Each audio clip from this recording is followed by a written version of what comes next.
Welcome to the Trailhead from Ultra Sign Up, where big adventures begin. Trail running is so much more than just a sport. It's a community, a culture, a way of seeing the world. On this show, we're not dissecting splits or debating shoe specs. We're here to get to the heart of it all, the people, the places, and the stories that speak to the soul of the sport. Join me, Zoe Rome, and my co-host, Brendan Leonard, as we'll bring you conversations with the everyday athletes, local legends, quirky characters, and creative minds who make trail running what it is. Messy, joyful, gritty, and deeply human. Because it's not just about chasing finish lines. It's about the friendships forged on long climbs, the lessons learned in the pain cave, and the weird, wild moments that remind us why this sport is about so much more than the miles.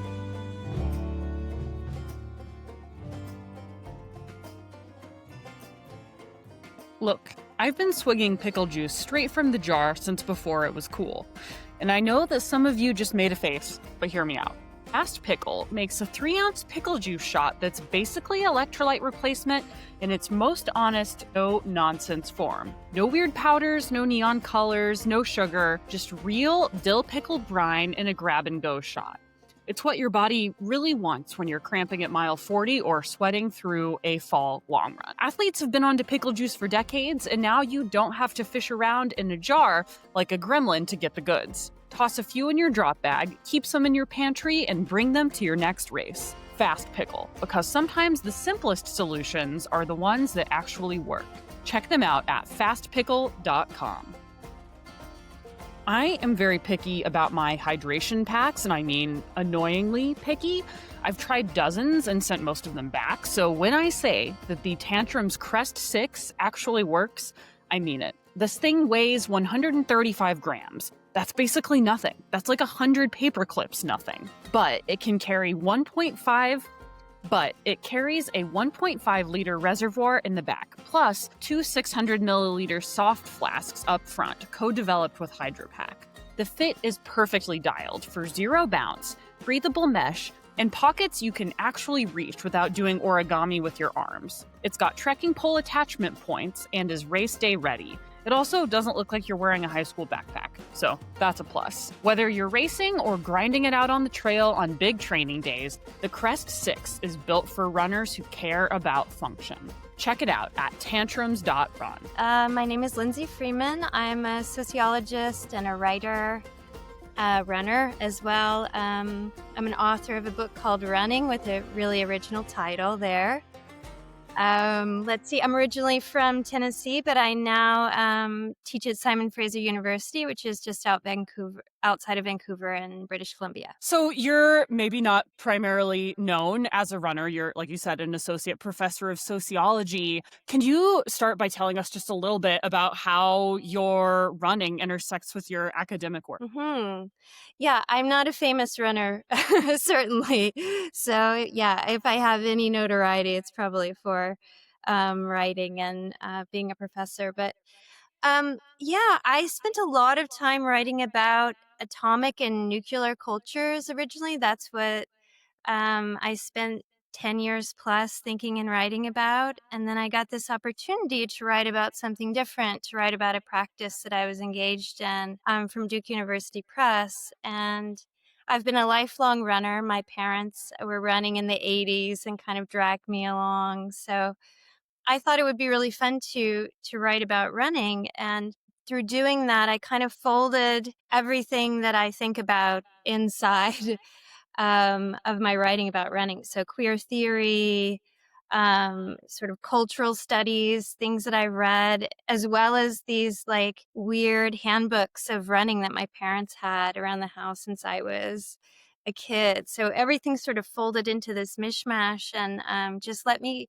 kind of shift my focus and thinking to an athletic practice. Did you, Lindsay, this is just a question about the book, but was there a lot of leeway in deciding on the title of the book, since it was, as I understand, it was a series of 4 works, each one by a different author, and the other ones have very, very basic titles too: fly fishing, juggling, raving, and yours was running. Yeah, I didn't really have a say in the title, which in some ways was kind of freeing because I actually really love titles and I can spend a lot of time kind of trying to to get a good one there. But so that like made me have to, work within this basic frame. But yeah, there's about 10 books in the series now, I think, and Oh, okay. and it's growing, but it came out originally with 4. So yeah, running was just prescribed to me as a title. Yeah. Do you think that helped it reach a broader audience I than think maybe some other title? for sure, I think it did. And I think this is where you see like kind of the genius of book people. you know, It's like, I would have tried to probably have a clever title and it maybe would have not it would grab some people but not others. But, there's so many people who run, that would look at it. And I think if you read the back of it, it says that I'm doing like a queer and feminist read of running handbooks. But my hope was also that like it would be for anybody that runs. But I think sometimes if you put queer and feminist in front of something, then then it will cut out like a lot of people who think, well, I'm not really interested in that, or this isn't for me. Yeah, Yeah. One unless yeah. oh yeah, Oh, go ahead. there's always like the academic impulse to try to sneak a semicolon into like almost any title you can. So glad you resisted that impulse here. But it does say practices on the cover in addition to running. And something that I really loved was you sort of continually revisit that theme of practice. And there was a quote I really liked from your book, which is, I'm going to do the horrifying thing where a writer's going to read a quote to your face and we get to watch you respond. But we reproduce ourselves each day through the repetitive things we do. And even though they are often similar, each day, each run, and each new sentence written has the potential to shift things: a person, a thought, an afternoon, if only slightly. Over time, these shifts are part of what forms a self, a body, and a body of work. This handbook is ultimately about the beauty of practice, the often unseen and overlooked actions of trying to do something well because you love it, and because by doing so, you can touch and be touched by others who love it too. So you've written again, like about the parallels of running and writing as a practice. And I don't know that that's a word that a lot of people use to describe their running, right? Like we hear like my yoga practice or meditation practice, but I don't often hear that word applied to running. So why did that come up for you? I think because because it was in the practices series, on one level, but also I do think about it as a practice, and maybe it is also because I was born in the late 70s. I'm like coming around in the 80s, and that's my first introduction to running culture. And I think at that time, people were thinking about like long distance running and yoga as kind of similar ish practices. Like, I don't know if you know about the Esalen Center of, um, Physical Excellence or something like this. I forget their like little subtitle. Um, but they were doing all kinds of things about, mindfulness and running, and yoga was part of that. And they had like, weird warm up exercises and a lot of meditation and visualization. So I think of running in really in that way as a practice. I think also, like I used to be a better runner than I am now. And I think one of the things that, helps you keep going is to not think as much about results, but about like what it gives you every day. Um, yeah. Yeah, and Do it you mean seems do you like mean for you. better? Do you mean better or faster? Ooh, Brendan, that's I a good mean, question. Yeah, maybe I I'm mean, better now. Maybe I'm better now. I'm just faster. I'm faster. all of us are on this downhill slide of time at some point, and like, I don't know. I think I'm getting better. Yeah. I don't. Thank you for that reframe. Well, Yeah. yeah. Yeah, but Otherwise, why are we doing it? Like, if you can't get better, yeah, and I mean, actually, sort of to that point, and like the thing I really love about that particular quote is you sort of reference running as being this like self-conscious, like act of creation. Like you are making yourself who you are by doing the practice of running. What does that look like actually for you? I think that I run most days 5 or 6 days a week. And I think that like when I'm doing that consistently, like I feel like myself. and if I'm injured or I let things get in the way like 2 or 3 days in a row, I feel kind of dysregulated, like I'm like more agitated and, not my best self. So I think part of that is just, yeah, being able to also access this thing that I've done since I was like a little kid, just really consistently. And so I think it is like a big part of my life, and it's something I never really talked about very much before I wrote the book, which is kind of a funny thing. And like writing about running has like shifted the way I think about it a little bit. And I think it has brought it closer to like my other, like a writing practice, where I had thought of them as complementary, but, separate. And I guess just the last thing I will say there is that I think like one of the things I always try to tell my students, too, is just like so much of life is just kind of showing up and making an effort, and then you'll be surprised what happens. I think there's a lot of like anxiety about everything, but you just kind of have to just put your shoes on, show up, and see what happens. And I think that's what I try to do with running as well. Even like, sorry, I said I would stop, but even with running, sometimes I will try to make myself do like a speed workout or something, and then I think like I really don't want to do that. And then I'm like, oh, what if I can't do it how I want to do it? And then I'm like, the stakes for me are so low, right? It's just like all I have to do is try, and then like if I don't do it, it doesn't really matter. And if I like feel terrible, I can just stop, you know? You can always just stop. Yeah.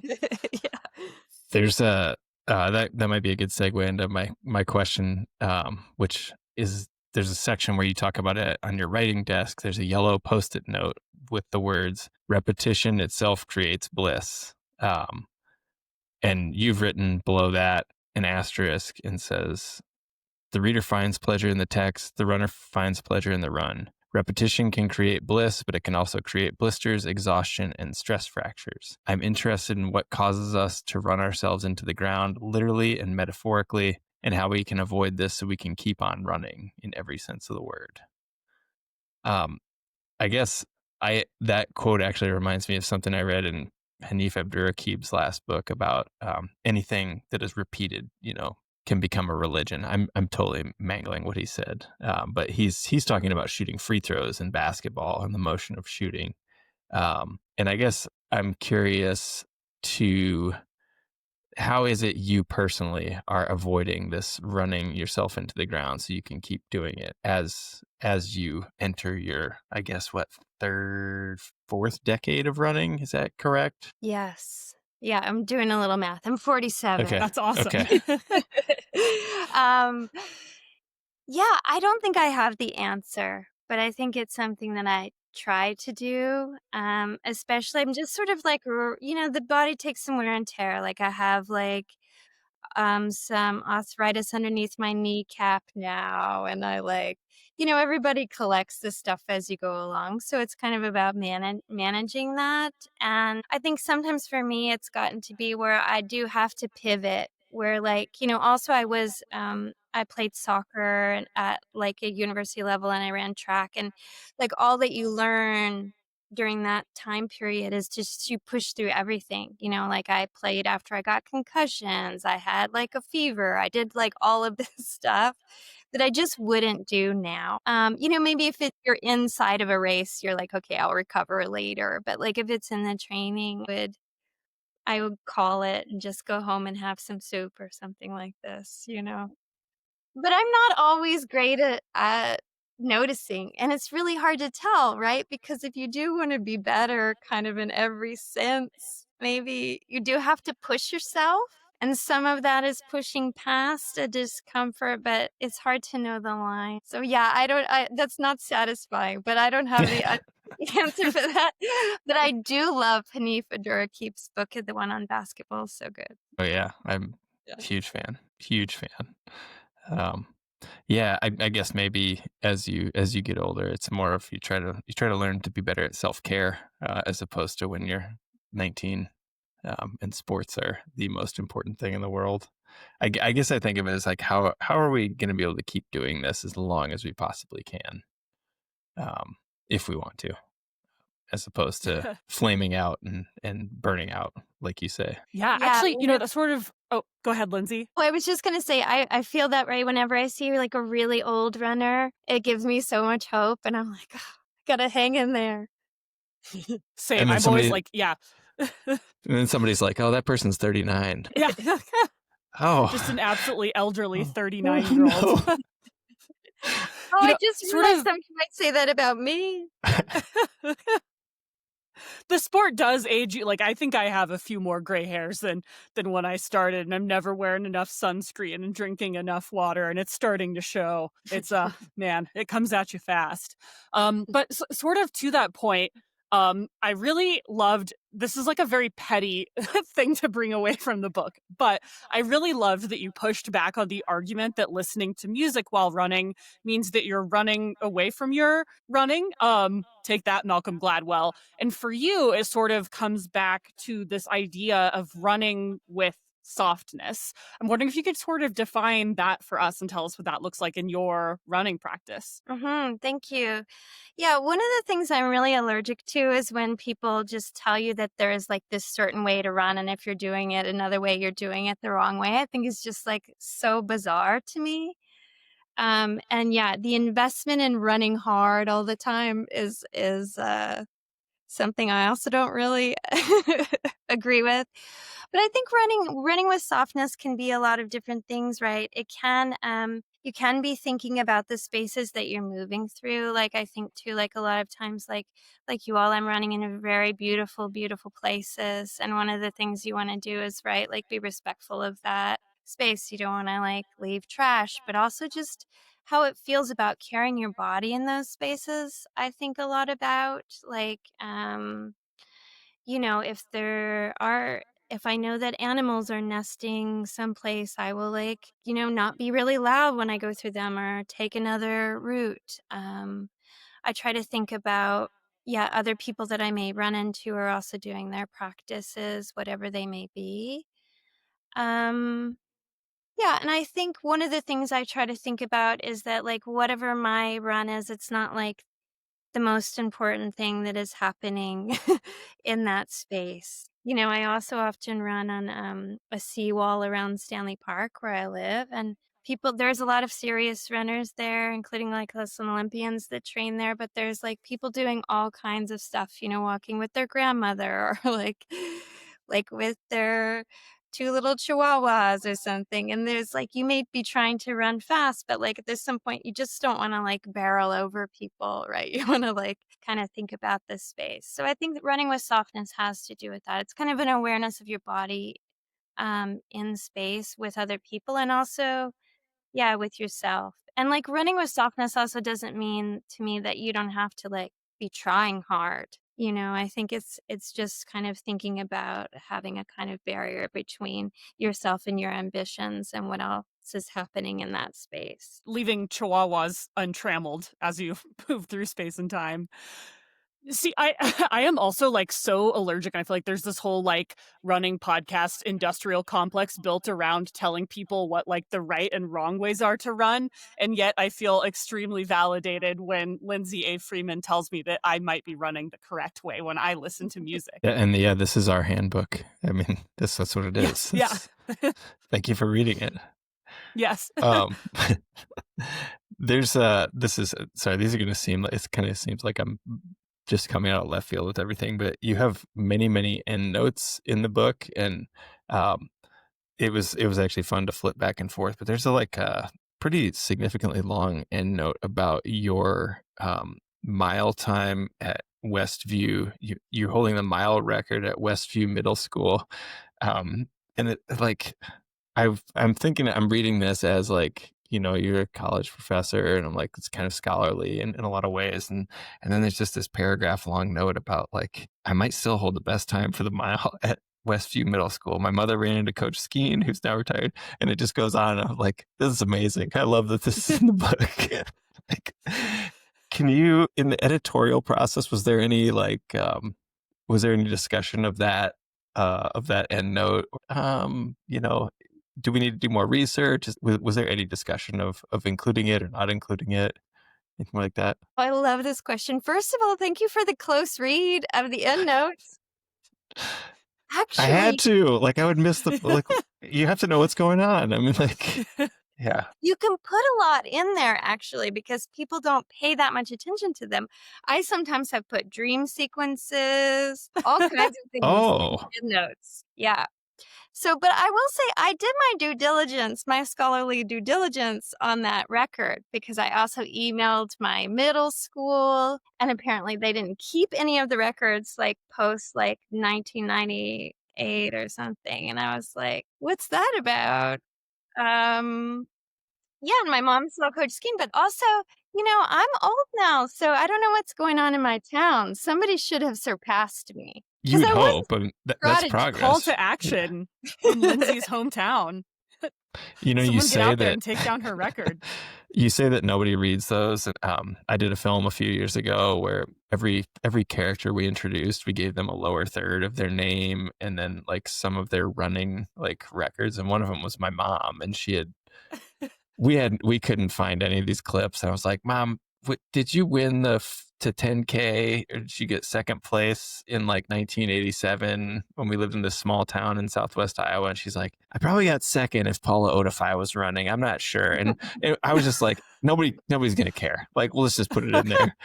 And then somebody on YouTube commented and was like, I tried to look up this woman who supposedly won the 9K in Antarctica, which is my wife, and this other woman winning the Junction Days 10K in 1987. I thought, wow, you thought that would be on the internet, but people do sometimes dig that deep. So maybe, Someone would come at me who would beat Yeah. that record. They're like, you know what?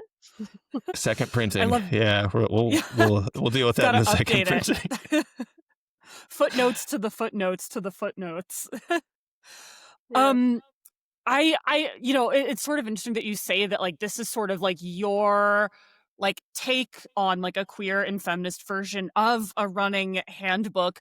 I'm curious like why that format spoke to you, because like I for a while worked at a running magazine, which meant I got mailed and like had to forcibly read every single handbook that was written, and it's a pretty not that fun genre if I can paint with a broad brush of like how to run, and like you're doing it right and you're doing it wrong, and then we're going to send you an updated edition, and now it's chi running, and now it's 4-foot run, and like all of these things. And I'm curious like what resonated or didn't resonate with that genre for you, that you wanted to like both like lovingly critique it but also engage with the format. Thank you. Actually, it was the assignment to write a handbook.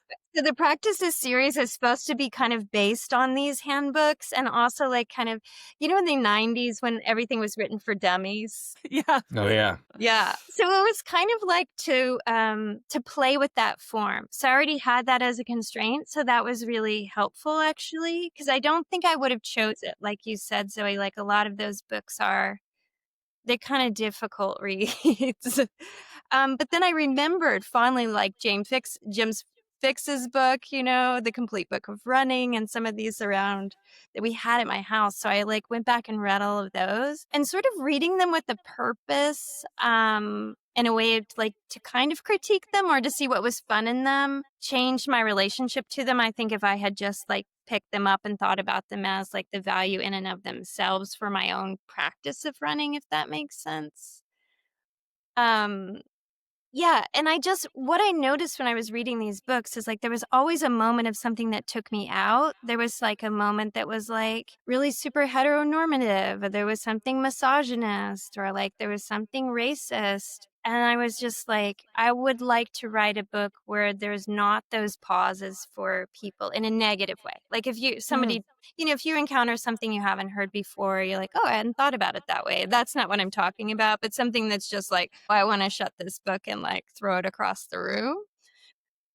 Like just when something runs like so counter to your experience that you just like totally you bump on it and you're like, okay, that seems so untrue that now I'm questioning everything you said about like lactate threshold too now.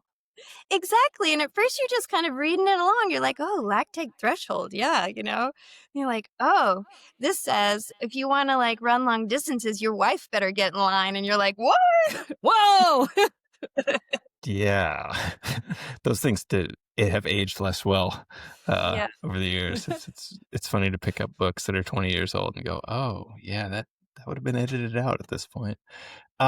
Could you I wonder if I guess my question is like, I wonder as when you talk about running as a queer space and you have been at it for 30 years now, I wonder if you have seen things, if you could speak a little bit on how you've seen things change, or if you've seen things change in a positive way or a negative way, even in the last 10 years, and what some of those things look like. Yeah, I mean, I think things have definitely changed, and it's like changing on a lot of different levels, right? So I think if you think about like professional running, there's like all this gender panic that continues to happen and in new ways, especially about trans runners. But then you have somebody like Nikki Hiltz who's like killing it in 1500 meters in Tokyo right now, and there's that representation that never was there before, where there's a runner running with they them pronouns.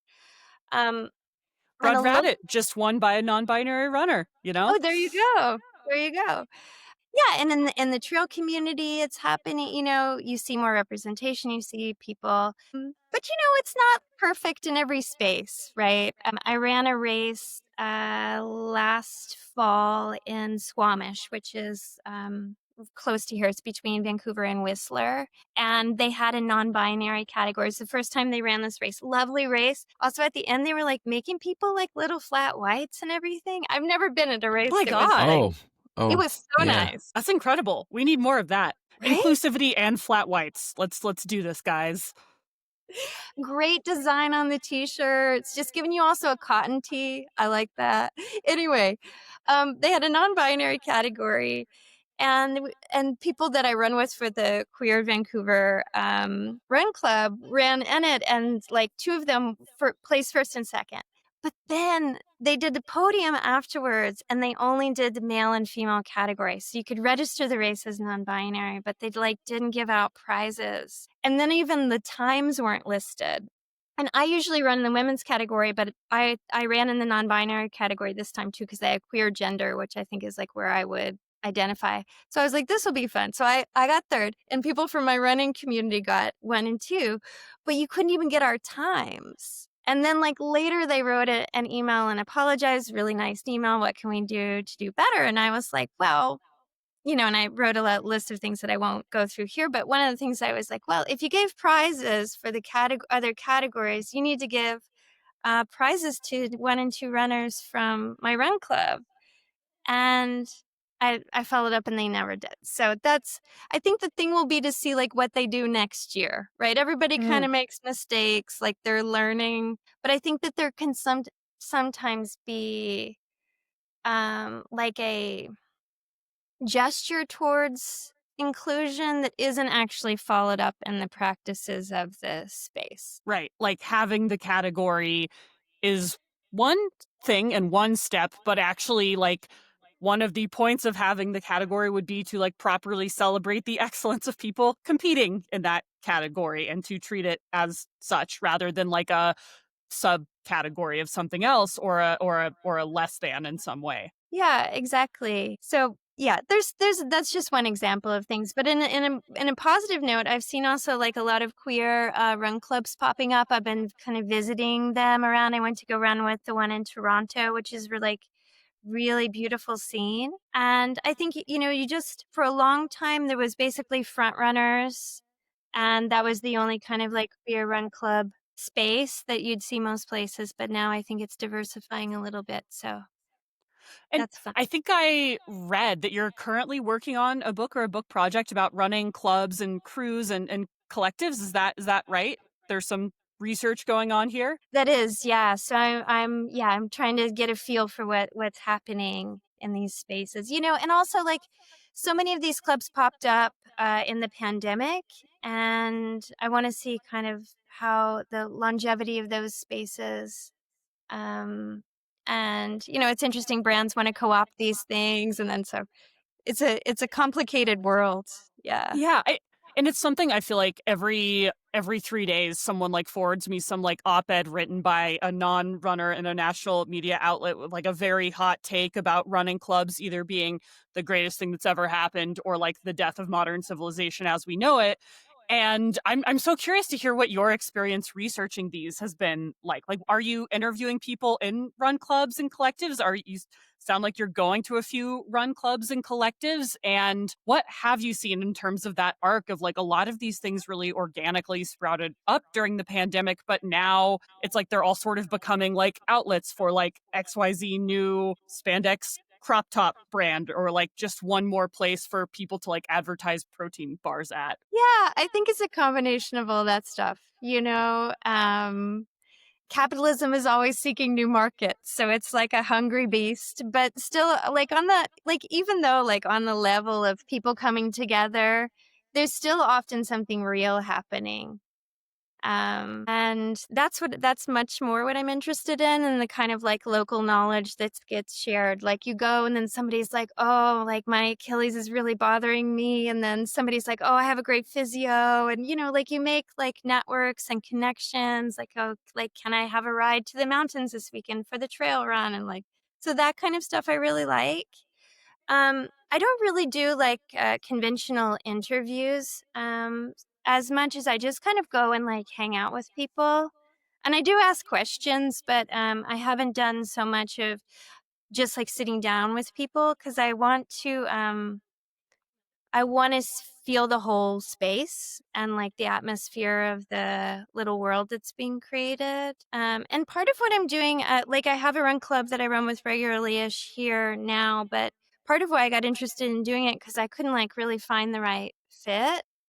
Um, because it is like you say, like they have become sometimes like what do they say, the new dating apps, and sometimes I'll be in that space and I'll find like, oh, why is no one talking to me? And then I'm like, oh, everyone is like heterosexual in their in their late 20s. And I'm not that interesting, but I'm like,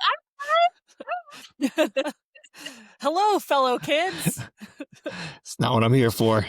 Yeah. Is the book is it a like is it fulfilling like research requirements for your job or like publication requirements? Is it that type of like scholarly sort of thing, or is it going to be more like your running handbook? Or do you even know at this point? I don't fully know, but it will be Okay. more like my running handbook. Like kind of everything I like write like now is in that vein. So like there's probably going to be some endnotes, but my hope is like that it will be like read by people outside of academia. Mhm. So, today's like Trailhead SAT word of the day is hapticality, which is also one of your areas of interest and of expertise, which I'm gonna botch the actual definition and I'll allow you to correct me, as a radical form of interconnectedness that goes beyond just like simpler versions of solidarity where you actually like feel things and experience things through other people. How does that idea connect to endurance and maybe even running specifically for you? Hmm. Yeah, hapticality is also really just about the sense of touch. Mm. So sometimes even in like technology world, they'll talk about like things like how your laptop has hapticality, what it feels like. But I'm using it thinking with the writers and poet Fred Moten and Stefano Harney, and they're thinking about what it does. Yeah, like you said it actually really beautifully about like interconnectedness. I think you said radical interconnectedness, which I really like. Um, but yeah, so for me, I'm really interested in the senses as like a thing that I write about in atmosphere. And so this is why when I was saying when I go to the run club, I'm not really interviewing people in a traditional sense, but like I want to kind of get like I don't know, my students always make fun of me and they're like, you're just doing a vibe check. So I'm kind of doing, I'm kind of doing a vibe check a little bit. But I think it's like, the spaces that like give you energy, right? You can tell when people like you.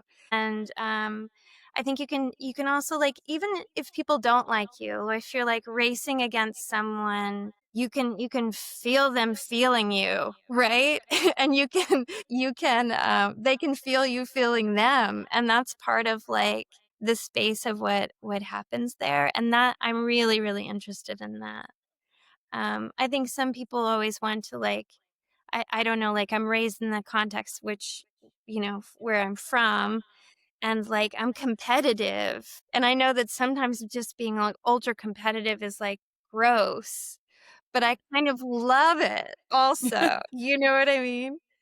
Um, and so I think part of like I'm like, oh, how can I think of like that kind of feeling in a way that's actually not, because it is for me not it's not just about winning. It's about like the space of, I love the space of that and how it feels. This is also sort of a non sequitur, but I learned many new things from the book. Maybe the most interesting of which was Stuart Murdoch, lead singer of Belle and Sebastian, was a serious runner. I was wondering if you could just talk a little bit about that, because I had a Belle and Sebastian phase, and I was like, "Oh, wow! I did not know that at all. That is amazing." Did Stars you? of track and field, Yeah. Brendan. Yes. Okay. All right. Yes. Yes. Actually, yeah. I was hoping Lindsey would talk about it. Yeah, he was really fast. Yeah. He was Yeah. he Really was a really fast. good runner. And then he got ME, like the kind of chronic fatigue syndrome, and I think it like knocked him out of his running. So yeah, there's the Stars of Track and Field or Beautiful People song, which I really love. There's another song he has where the video he's running. And I think there's like a famous Scottish runner that's also in this video. I have to double check, but when he runs around at Stuart's in his little shorts and he runs around the track and then he runs all through Glasgow, and he looks strong. He's really moving. So, yeah, there was one of like, I think sometimes during the phase of writing, I was just thinking about the moments when running pops up in a kind of, I guess, pop, or I guess that's kind of indie culture of that time, and like who's involved in that, and just thinking about running more expansively. And they always show like whenever there's like the New York City Marathon, they're like, here are the celebrities that are running the race. So, um, yeah, and I think I was thinking about Stuart Murdoch too, because I was thinking about running with music. Yeah. Do you mind if I read like the last couple sentences of the mention of it? Because I think this is really great. Sure, please. Since I first heard it, the song has been a mixtape staple, and as I reflect on it now while writing this handbook, I realize that it is part of my theory of what running is and can do.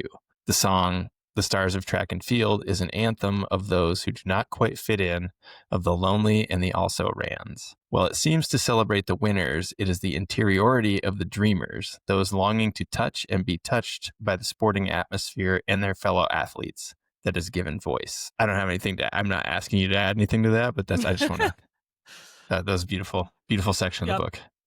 Thank you. I really appreciate that. Yeah. I also I have the exact same like impulse around like, I guess for lack of a better word, like indie running culture, because like, yeah, like you said, like every, New York City Marathon happens and it's like, Diplo ran. And that's awesome. And I'm really excited for Diplo and welcome. You are loved here. But I'm always like looking for like, okay, is there like maybe like a slightly quieter bookie lady that runs, like trying to find that like slightly, like we have been gibbered, and that feels really important for like representation of sad people in this sport, which is big for me. But it's like I wish we could just get a few more like people that you're like, yeah, you probably do need those glasses, Do you know Mira? Are you a fan of Mira? No. Okay, well, afterwards you can Google. Mira's like, like indie soft singer songwriter from the Amazing. 90s. Yeah, and she also at least ran one New York City Marathon. See? Here we go. This is the good stuff. This is what we come here for. I was going to say, I kind of think our podcast is hunting out the book nerds of running culture. So maybe that's what that's what we're doing. Funnily enough, I had tried to cold email Stuart Murdoch. So. Oh, okay. No response. Him and Julian Baker. Reach out if you guys are listening. Yeah, is Julian Baker a runner too? She's a big runner. I read a profile of her in Rolling Stone. She got super into sourdough and trail running during the pandemic. So if I hear of any other indies, I'll like connect us. You guys, let's get a Discord going. I don't know connect you, but I can give you a lead. Yeah. Ready to elect you leader of our group. You also talk in the book a little bit that, like, you say that every sport, every practice has an emotional edge, and for you in running, it's like that tension between loving endurance and then also wanting to see what happens at the point of breakdown. So, what does that edge look like to you? And does that also sort of relate to that tension you were talking about earlier between like wanting to get competitive and feeling a little bit gross about it, but also wanting to be soft and having to like have running be all of those things at once? Mm-hmm. Well, that's a good question. I think the edge like can look different. And I think that's why you don't always know when it's there. Like you have like different times when you feel it. Like I think in the book I write about one kind of edge moment of when I was in, my middle school track career. Um when I like, fell across the line in the mile relay and I just like ran full out because I didn't have any sense of like how to like strategize a race. So I think it can feel like that. I think it can feel sometimes like yeah, I don't know, like so many different things, right? Like I've been on runs sometimes when I've gotten like too cold, like I didn't bring like the right jacket or something. I got like too cold, and then that's like a kind of like limit moment. Or like I didn't fuel right and I hit like bonked and hit the wall. Um yeah, or increasingly sort of environmental factors like I've had out before and not realized that the air quality is bad because of the smoke, and then I'm like, "Oh, I need to stop here." So I think that's the beautiful thing about running is like you kind of want to reach the line and you don't always know where it is. There's a section of the book, Lindsay, where you talk about this is actually parallel to something that's in Nick Thompson's book. I noticed where I was reading them kind of at the same time, Mhm. but you both talk about how it's okay to try really hard while running. And I think your sentence is the it you can leave on a track. This is in the section, leaving it all on the track. The it you can leave on a track is hard to show in other realms of life. This kind of raw exhibition of desire would look erratic in a classroom when you're trying to get an idea across to students, or would come off as a too muchness while having coffee with a person you want badly to turn into a friend. What you're saying in most areas of life, you can't show how much you want or love things. This is a great section. I'm curious, as a sociologist, why do you think it's okay that we very publicly try hard at running? Like, why do you think that's such an accepted thing in our culture, that it's okay for us to like do this extremely hard half marathon sort of thing in a very public way and hit the finish line in front of thousands of people, maybe in a big marathon race? Why have we decided an okay thing in our society and the other things are not as okay? Mhm. I think sports is a special realm. Um, anthropology has this idea of the magic circle of a game, and like you can like the other parts of the life are outside here, and you can go in the magic circle, and it has its own sort of logic and rule. And I think sports has that. I think because people need a space to do that. I think like it's not just sports. Like, I think music also does that, right? The like Hmm. emotionality that people can express while listening or performing music. But I think it would be nice if we could do it elsewhere. I'm also writing about soccer, and I won't go too far into that, but I watch like the way that a team interacts with each other and celebrates all like the little like all the goals, all the things that happen to the team. And I'm like, this does not happen at my work, you know. Nobody's hugging me, when I like publish an essay, and I'm not like gonna run and like slide on my knees and be like, um but I Maybe kind we of should Come want though. second author on a study. we kind of should though, right? Um, so I think it is, I don't know, I feel like it's a really nice place to be able to show this side of your personality too, which is also just kind of a raw part of you. Do you think running for those of us entering middle age is more acceptable to care that much and try that hard as opposed to say pickleball or like rec league basketball because it's a solitary sport? Like if I cared that much about a pickleball tournament as a man in his mid 40s, like would that be a little weird compared to like trying really hard in ultra marathon? I think it would be a little weird. Yeah. Okay. I think it would. Yeah.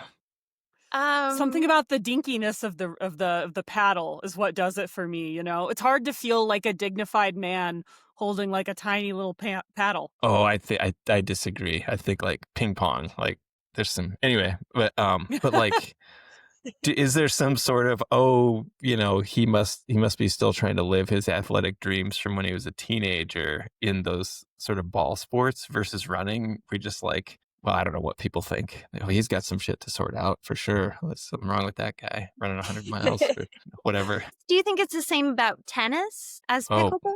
does Mm. anybody play tennis anymore? I didn't know that was still, I thought all the courts had been converted. Oh, it's so sad. I know. Sorry. Well, pickleball's probably fun. I have like a bad attitude about it, which that's a different podcast. Yeah. This is a safe space for people who are at minimum ambivalent about pickleball. Okay, thank you. But I think people respect you in your 40s and 50s doing ultra marathons. I know that like whenever I am in a conversation they, with an older I gentleman, don't know. I will tell him that I'm an ultra runner, and then I feel like it changes the temperature of the room a little bit. I feel like it gives me a gravitas. What's older to you, Zoe? Like, what are we talking? Like, Literally anyone a day older than myself. okay, yeah. Mhm. Okay, Yep. okay. So I'm It's older. a big spectrum. Yeah. Okay. But you also, I think I read that you also have a book project that you're working on that somewhat vaguely says that it's about how hard it is to care about things, which that sounds so exciting and interesting and feels a lot like it directly ties to my experience of running. Can you talk a little bit about what that project is and how do you become an academic writing about how hard it is to care about things? Yeah, I mean, I think one of the things about academia is that there's a lot of rules, but there's also a lot of assumptions to rules. And Mm. I've kind of found that actually there's a lot more space than people think there is to write about what you want to write about. And honestly, like the only reason to do the job is to kind of study what you want to study. And I guess like the things that I'm interested in are these things kind of on the edges. And like that is what I'm interested in, right? How hard it is to care about things. And then where I'm going to look at that is through like sports stuff. Mm. Because I think it is just like, right, the investment that I put in, like my running or like the soccer teams that I follow is enormous. Like, like emotional, financial, temporal, like it is enormous. You know, it's a lot of my life.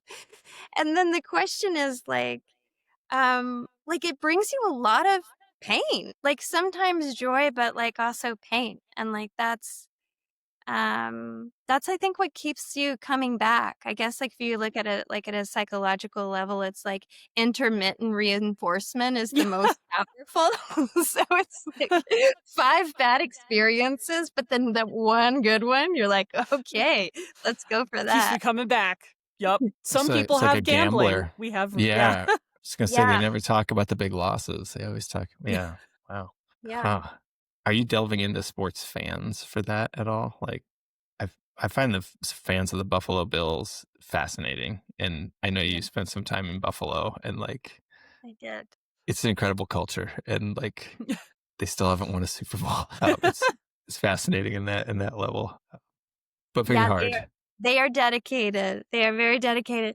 I'm doing fandom a little, like mostly my like a little bit about my own fandom.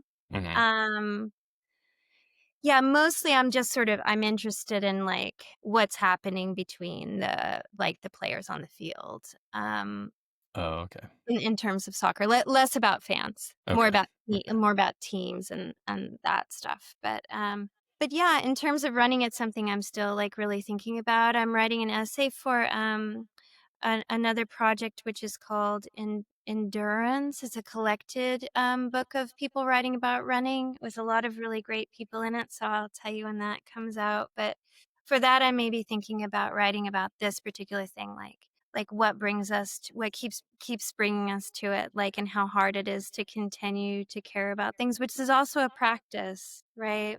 One more sort of circling back to the idea of practice here, and this is like a chapter of the book that hit home in a big way for me, was writing about the parallels between hitting the wall in running and writer's block, which absolutely that is exactly how it feels, just like a spiritual and intellectual bonk, just like ramming your head against the wall. And you sort of talk about trying to shift your way of being from one of from exhaustion to a desire to practice. Can you talk about that transition and how you try to get away from that?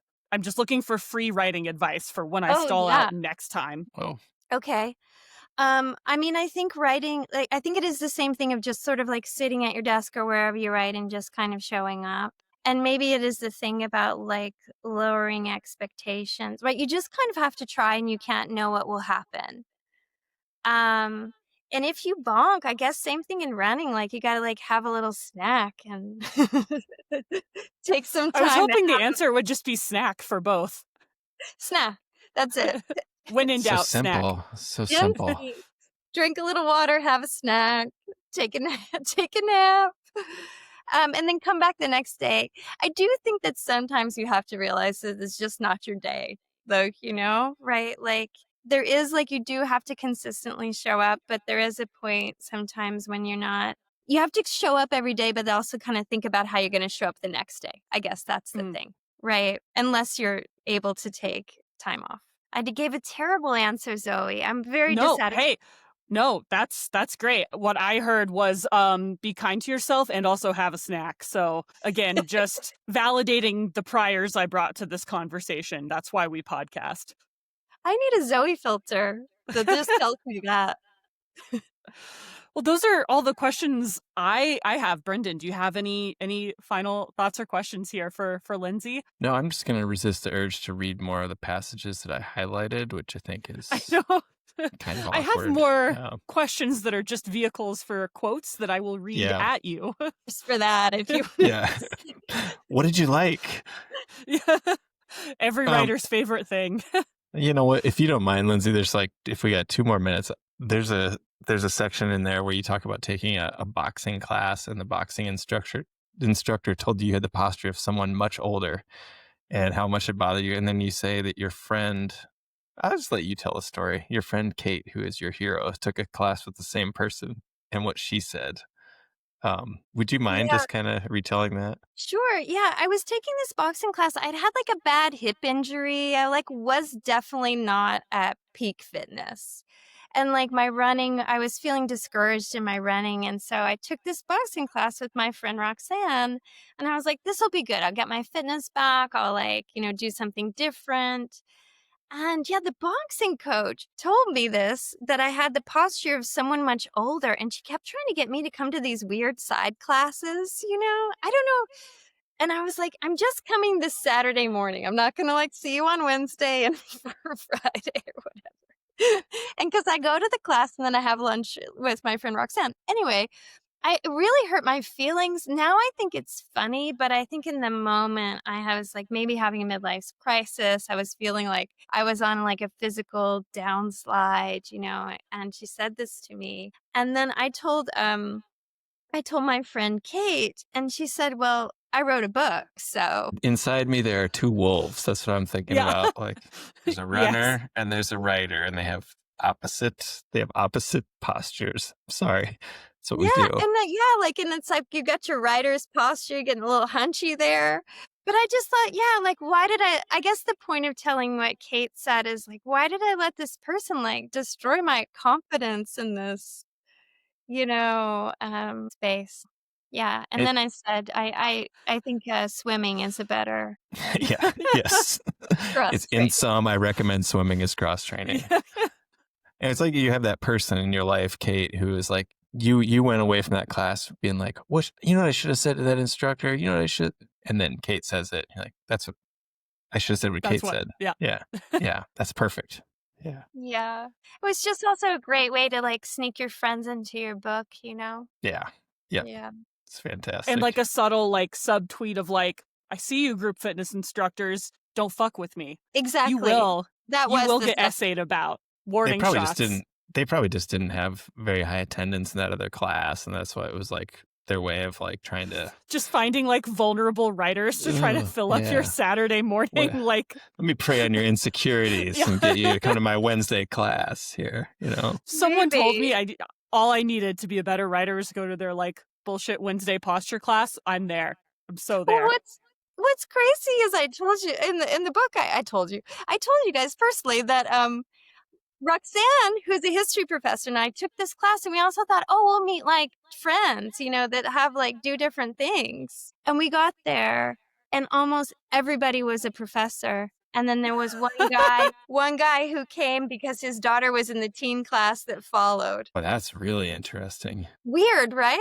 Like, how did they all find out about it? It's like all professors with like niggling hip injuries taking a break from running. They all had bad posture too. Huh. There's something going on in the marketing there that like there's some black magic. The Instagram ads have gotten too good. Yes, they're too specific. so specific. Are you a professor with flagging posture issues? Yeah. Oh. Amazing. Well, thank you so much for taking the time to chat, Lindsey. This was so fun, and I am so excited for all of your upcoming writing projects. Be sure to keep us in the loop. Yeah, thank you so much. And thanks for writing a great book, Lindsey. It was a pleasure to read. If you've ever wanted to do an ultra that runs through a place that feels genuinely ancient, like thousands of years of human history ancient, Ultra Trail Drakensberg should be on your list. This race takes place in South Africa's southern Drakensberg, part of the Melody Drakensberg Park, which is a UNESCO World Heritage Site for both its landscape and rock art.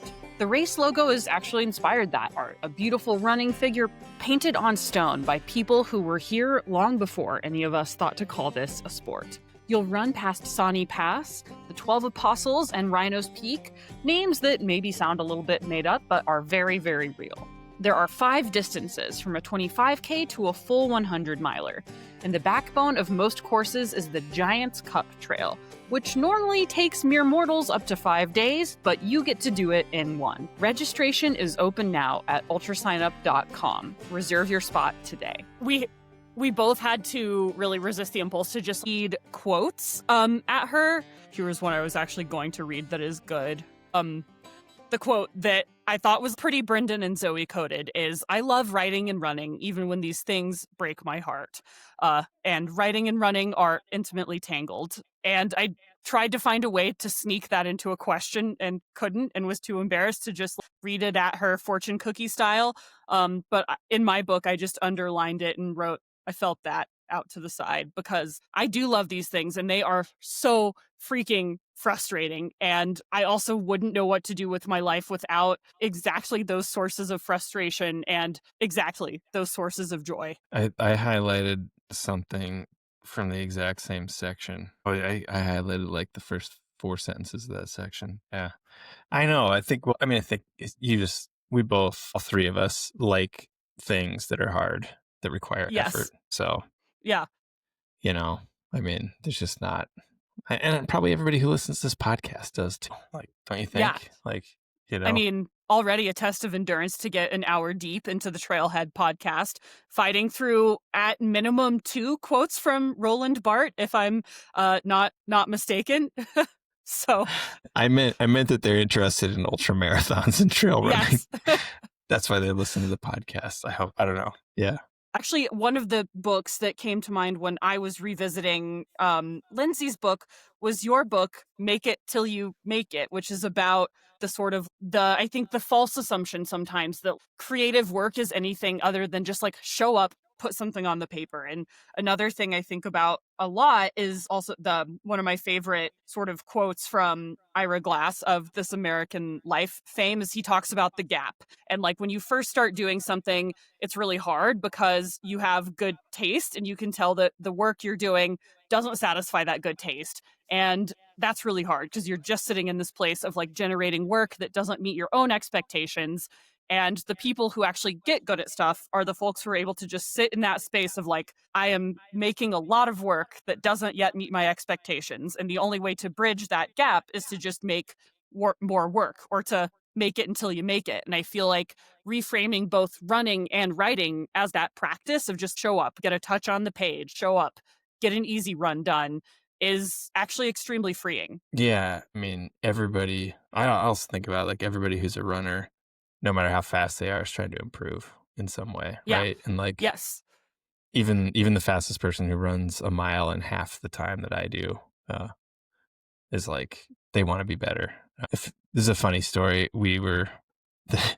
This is sort of relevant, but this guy and I Maël were doing the Tour de Mont Blanc, and we're on the second day of it. And we're just hiking up this hill, and we get caught by we've passed like 300 people doing the Tour de Mont Blanc, hiking and backpacking it and stuff. And Maël and I are running that day like 30 miles and whatever. And the two people who caught up to us is Adam Peterman, who's from Missoula and has won Western States, and Caleb Olson, who won Western States this year. And they're just out for a run. So they're just going to blast by us. And we chatted with them for a minute. And I overhear Maël and Adam says he had just run the OCC and gotten like 6th place or something. He said, yeah, it's just frustrating to have your best 50K day out and not be on the podium. And I just yelled like, it happens to many of us, Adam. It happens to many of us. Like, You're telling me it's hard? But imagine having it never be the case. He's a professional athlete, right? Like practice always seems like you're trying to get better at something, and I'm not. It's more of this box I got to check, or I'm going to be not happy. You know, it's like, this is where I do a lot of my psychological work that I need to do to be a creative, you know, and spend time in nature and get out there. So yeah, I mean, I guess so. It's just like a thing I'm doing, but it's practice kind of makes it sound elevated. I feel like I'm just out there goofing off, you know, like here I am not working, jogging through the woods again, you know. Yeah. I like the word practice, not so much in terms of my yoga practice, because I feel like that makes it sound like when someone comes in hot being like, my movement practice. I feel like I'm about to get a Snapple cap read at me, and I'm very afraid of that. But like thinking of it as a practice in terms of opening up, like, this can be imperfect. This needs to exist. There are no performance expectations on this. This exists just to get one more word on the page, just get like one more touch on the soccer ball or the basketball or whatever it is. And I think helps me sort of ground it and take some expectations off and focus more on the process. I guess I just like think of them all as just little efforts. Like, yeah, we'll see how this goes. With writing and running, it's like, yeah, I guess I'm going to go out and try to run 10 miles and go up this trail today, see if it feels good or not, whatever. I'm going to feel better afterwards. It'll be awesome, you know. And then the writing, it's like, well, we'll see if people like this or not, you know. That's out of my control. Yeah. I mean, but you run it at such a higher level than I do. It's like, yeah, I think you probably have higher standards for what's a good run and what's not. I think something that has surprised me is that the bad runs still feel pretty freaking bad. Like, you know, the floor is still the floor.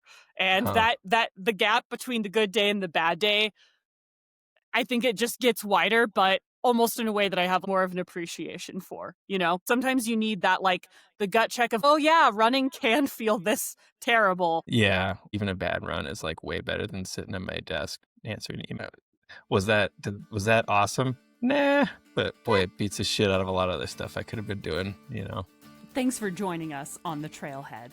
If you love this episode, leave us a review, share it with your trail crew, and make sure to subscribe so you never miss an adventure. Give us a follow on Instagram at TrailheadPod. And you can reach us anytime at trailhead@ultrasignup.com. We'd love to hear your stories, questions, guest ideas, or just to say hi. And don't forget to check out all of the shows in the Ultra Podcast Network. We're building something special, and it's just for you. We'll see you every other week, right here on the Trailhead.